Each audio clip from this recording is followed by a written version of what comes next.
یہ تو ہر کوئی جانتا ہے کہ دو قسم کے مرشد ہوتے ہیں، ایک مرشد ظاہری اور ایک روحانی۔ ظاہری مرشد وہ ہوتا ہے جو اپنے سامنے بٹھا کے اور اپنے مرید کو فیض دیتا ہے، اور فیض دینے کے بہت سارے طریقے ہیں،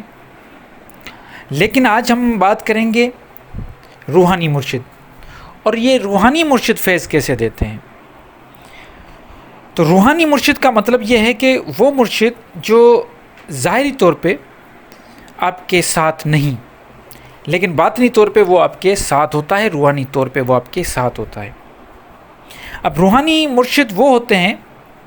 فار ایگزامپل ایسی ہستیاں جو گزر چکی، جو اس دنیا میں موجود نہیں، جن سے آپ مل نہیں سکتے، فزیکلی آپ ان سے ملاقات نہیں کر پا رہے ہیں، لیکن آپ ان کی تعلیمات سے بہت متاثر ہیں، اور جب آپ ان کو پڑھتے ہو، چاہے وہ پروز ہو یا پوئٹری ہو، نثر ہو یا نظم ہو، آپ جب ان کو پڑھتے ہو تو وہاں سے آپ کو بہت زیادہ، ایک تو آپ متاثر ہوتے ہو اور وہاں سے فیض ملنا شروع ہو جاتا ہے۔ اور وہ فیض کون سا ہوتا ہے؟ وہ آپ کی جو نیڈ ہوتی ہے روحانیت میں، وہ وہاں سے پوری ہوتی ہے۔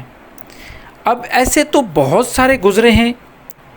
صوفیاء اکرام۔ جیسے میں اپنی بات کروں کہ میرا روحانی مرشد اگر میں کسی کو مانتا ہوں تو وہ بابا بلے شاہ کو مانتا ہوں۔ اب بابا بلے شاہ کو میں روحانی مرشد اس لیے مان رہا ہوں کیونکہ میری جو تڑپ جو ہے اندر میں، یا میری جو پیاس ہے، وہ جب میں ان کے کلام پڑھتا ہوں، جب ان کے بارے میں سوچتا ہوں، جب ان کا تصور کرنے کی کوشش کرتا ہوں، تو مجھے ایک سیٹسفیکشن ملتی ہے۔ مجھے ایسا محسوس ہوتا ہے کہ کوئی ہے جو مجھے سمجھ رہا ہے، اور میرے اندر کی جو مجھے جو تلاش ہے،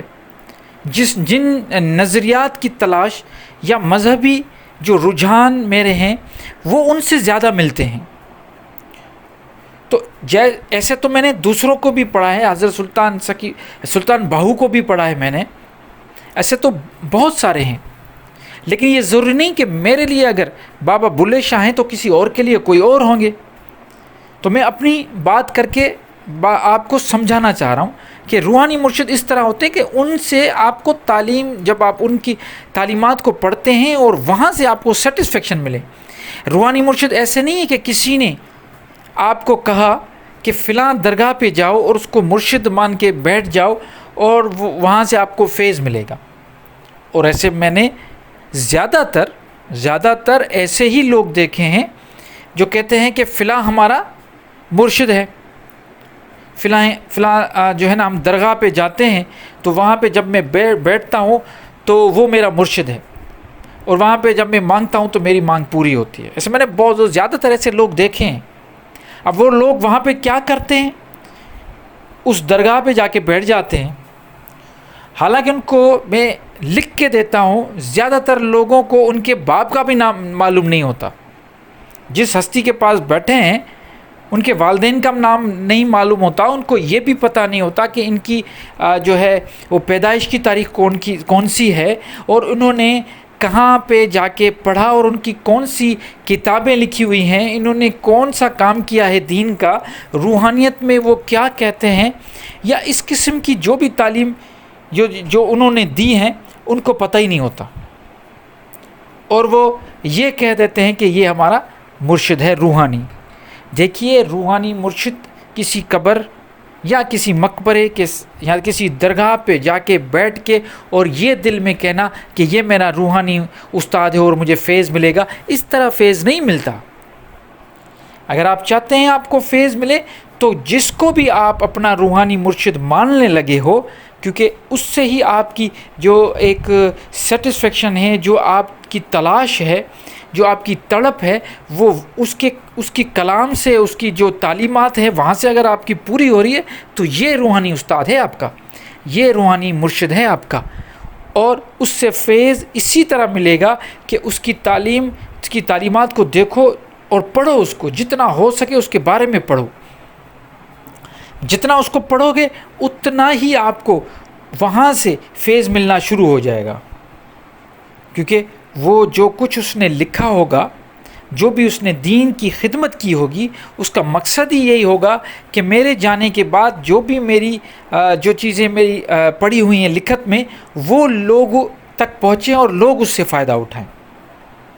اگر آپ کلام اٹھائیں گے بابا بلے شاہ کے،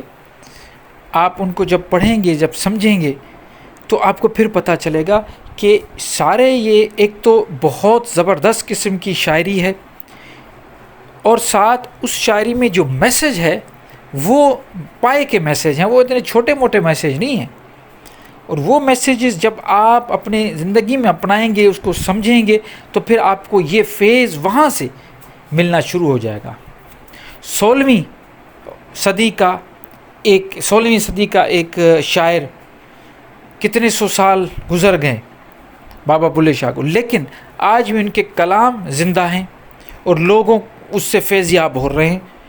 اور وہاں سے ان کو ایک نئی ڈائمنشنز مل رہی ہیں۔ جیسے میں اپنی بات کر رہا ہوں، میں جب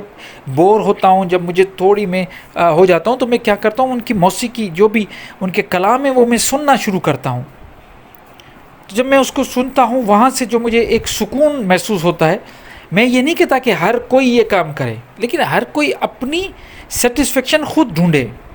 جب روحانی استاد سمجھ لے کسی بھی شخص کو، جیسے میرے والد ہیں، وہ مجھے کہتے ہیں کہ میں جب میاں محمد بخش کی شاعری پڑھتا ہوں تو مجھے بڑا سکون ملتا ہے۔ وہ بہت زبردست، آپ کو پتہ ہوگا میاں محمد بخش بہت زبردست شاعر ہیں، اور انہوں نے اپنی شاعری کے تھرو لوگوں کو بڑی زبردست نصیحت کی ہے۔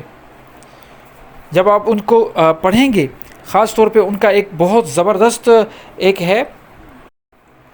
سیف الملوک کا ایک ان کا مجموعہ ہے، وہ جب آپ پڑھیں گے تو آپ کو پتہ چلے گا کہ کتنی زبردست نصیحتیں کی ہوئی ہے۔ ہر رشتے کے بارے میں انہوں نے بات کی ہے، دنیا میں جو بھی آپ کے رشتہ دار ہیں ان کے متعلق، ماں باپ بہن بھائی سب کے متعلق انہوں نے بات کی ہے، اور بہت زبردست انداز سے سمجھایا ہے۔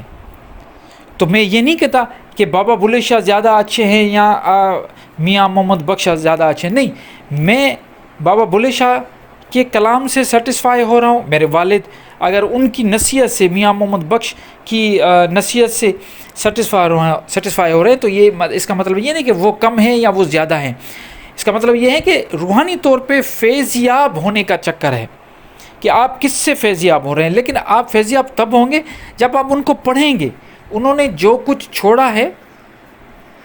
جو بھی انہوں نے چھوڑا ہے، وہ اپنا جو بھی کلامات، جو بھی چیزیں انہوں نے لکھ کے چھوڑ دی ہیں اور رکھ دی ہیں ہمارے لیے، تاکہ آئندہ آنے والی نسلیں ان کو پڑھیں سمجھیں، تو وہی چیز ہے جو آپ کو فیض یاب دے گی۔ تو روحانی استاد وہی ہو سکتا ہے، یا روحانی مرشد سے فیض یاب وہی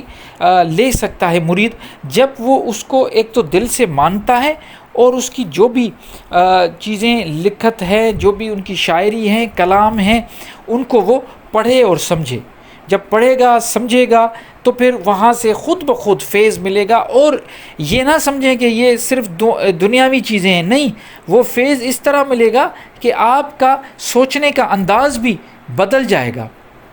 آپ کو قرآن بھی سمجھ میں آ جانا شروع ہو جائے گا۔ اصل چیز ہوتی ہے قرآن کو سمجھنا۔ آپ جب یہ ساری چیزیں سمجھیں گے تو آٹومیٹیکلی آپ کو قرآن سمجھنا آ جائے گا۔ پہلے ہم یہ سمجھتے تھے کہ یہ شاعری بس ایسے ہی ہے، ان لوگوں نے وجد میں آ کے اور شاعری کی، نہیں، یہ جو بھی صوفی بزرگ گزرے ہیں، انہوں نے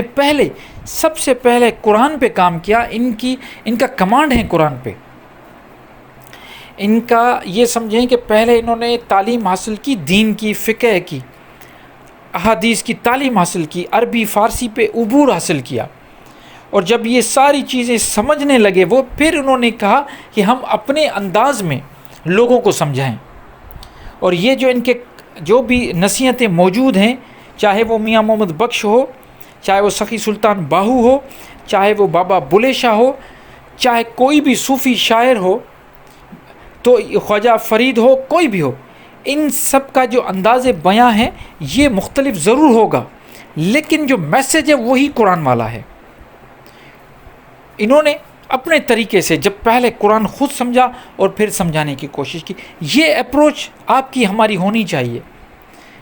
جب ہماری اپروچ، آپ کی اپروچ یہ ہوگی کہ ہم ان کو اس لیے پڑھیں گے تاکہ ہمیں یہ مدد کریں کہ ہم قرآن کو سمجھیں، پھر آپ کے لیے آسانیاں ہو جائیں گی۔ تو مرشد، روحانی مرشد کا فیض اسی طرح حاصل ہو سکتا ہے۔